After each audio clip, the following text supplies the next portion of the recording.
Ora, son Esther Gómez, unha das dúas propietarias de Pato Joyeros, junto con miña irmá, só que ela non puido estar hoxe.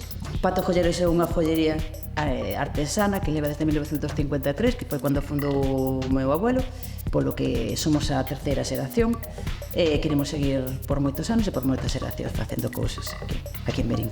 O premio do público deste ano, preséntolo, é ese. Cando falamos de facer o premio, pois preguntei a ver qual iba a ser a temática deste ano, contaron un pouco que iba a ser sobre os límites humanos, entonces os límites da mente.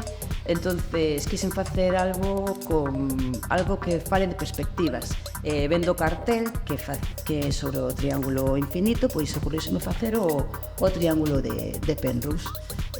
Tamén xogando un pouco a perspectivas, o logo, por exemplo, está feito de maneira especular, que sería o triángulo infinito, así colocado sería a V do FIC Vía 14.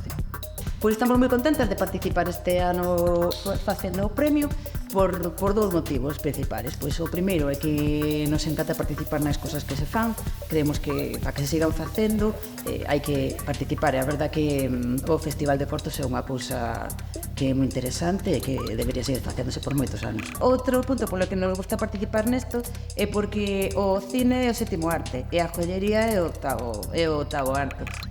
Facendo o trofeo, pois creemos que estamos aunando esas dúas artes.